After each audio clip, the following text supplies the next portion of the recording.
ആലപ്പുഴയിലെ സാഹചര്യമല്ല കൊല്ലത്ത് 13 കണ്ടെയ്നറുകളാണ് തീരത്തേക്ക് അടിഞ്ഞിട്ടുള്ളത്. നമ്മൾക്ക് അറിയാവുന്നതുപോലെ കസ്റ്റംസിന്റെ നിയമമൊക്കെ അനുസരിച്ചാണെങ്കിൽ ഈ കണ്ടെയ്നറുകൾ ഒഴുകി കേരള തീരം തൊട്ട് കഴിഞ്ഞാൽ പിന്നീട് കസ്റ്റംസിനാണ് പൂർണ്ണ ഉത്തരവാദിത്തം. അപ്പോൾ അങ്ങനെയെങ്കിൽ ഈ കസ്റ്റംസ് ഉദ്യോഗസ്ഥരൊക്കെ എപ്പോഴേക്ക് അവിടെ എത്തും? അവരെത്തിക്കഴിഞ്ഞാൽ മാത്രമേ ഇനിയിപ്പോൾ കണ്ടെയ്നറിനുള്ളിൽ എന്താണ് എന്ന കാര്യത്തിലൊക്കെ ഒരു വ്യക്തത വരികയുള്ളൂ. നേരത്തെ ഷമീറുമായിട്ട് സംസാരിക്കുന്ന സമയത്ത് ഈ ആളുകളൊക്കെ ആ ഭാഗങ്ങളിൽ നിൽക്കുന്നുണ്ടായിരുന്നു. അപ്പോൾ ഇപ്പോഴും അങ്ങനെ തന്നെയാണോ? പൊതുജനങ്ങൾ 200 മീറ്ററിൽ അകലം പാലിക്കണമെന്ന നിർദ്ദേശമൊക്കെ പുറത്തു വന്ന സാഹചര്യത്തിൽ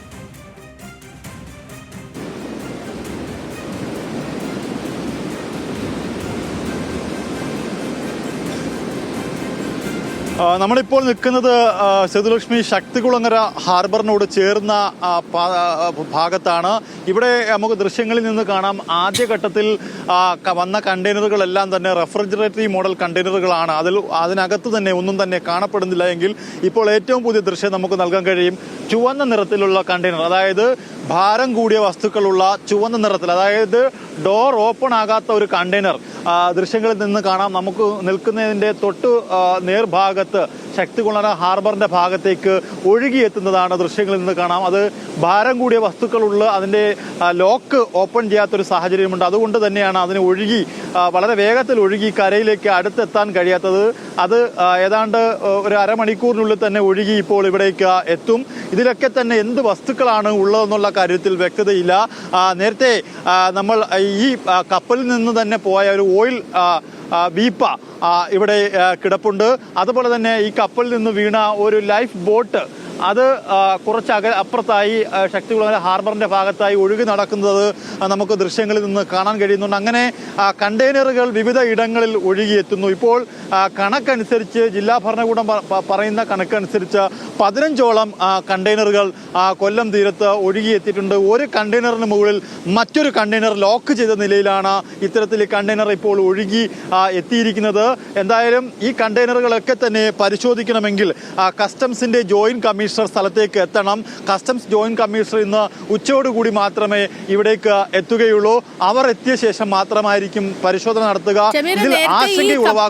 മറിഞ്ഞ സമയത്ത്, കപ്പൽ മുങ്ങി ചരക്ക് ഈ കണ്ടെയ്നറുകൾ നഷ്ടമായ സമയത്ത് തന്നെ ഇവർ പറഞ്ഞിരുന്ന ഒരു കാര്യം, ഇവയൊക്കെ കണ്ടെയ്നറുകൾ വരികയാണെങ്കിൽ അതിനെ നിരീക്ഷിക്കാൻ കസ്റ്റംസ് മറൈൻ പ്രിവന്റീവ് യൂണിറ്റുകളെയൊക്കെ തീരത്ത് വിന്യസിച്ചിട്ടുണ്ട് എന്നായിരുന്നു. ഈ കര തൊടുന്നതിനനുസരിച്ച് കണ്ടെയ്നറുകൾ തൊടുന്നതിനനുസരിച്ച് ഇവരെത്തി, ഈ ഉദ്യോഗസ്ഥരെത്തി അവ പരിശോധിക്കുമെന്നായിരുന്നു നേരത്തെ വന്നിരുന്ന വിവരങ്ങളൊക്കെ. അങ്ങനെ ആരെങ്കിലും അവിടേക്ക് എത്തിയിട്ടുണ്ടോ?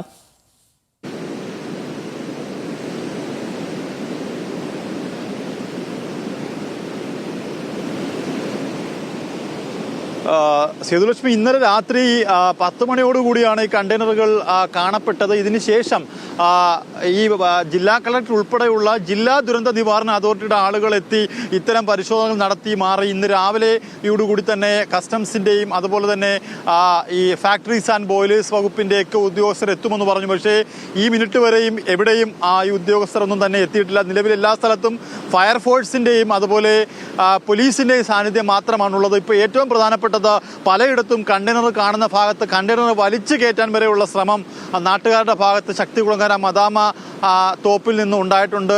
വലിയ കയർ ഉപയോഗിച്ചുകൊണ്ട്, ഇപ്പോൾ വരുന്ന വിവരമനുസരിച്ച് വലിയ കയർ ഉപയോഗിച്ചുകൊണ്ട് ഈ കണ്ടെയ്നർ വലിച്ച് ആളുകൾ കരയിലേക്ക് കയറ്റുന്നൊരു സാഹചര്യമുണ്ട്. പക്ഷേ ഇതൊന്നും തടയാനുള്ള സംവിധാനം ഇതുവരെ ആയിട്ടില്ല. ഇപ്പോൾ അതുകൊണ്ടാണ് ദുരന്ത നിവാരണ അതോറിറ്റി 200 മീറ്റർ ചുറ്റളവിൽ ആരും ഈ കണ്ടെയ്നറുകളുടെ ഭാഗത്തേക്ക് പോകരുത് എന്നൊരു നിർദ്ദേശം ഇപ്പോൾ പുറപ്പെടുവിക്കുന്നത്.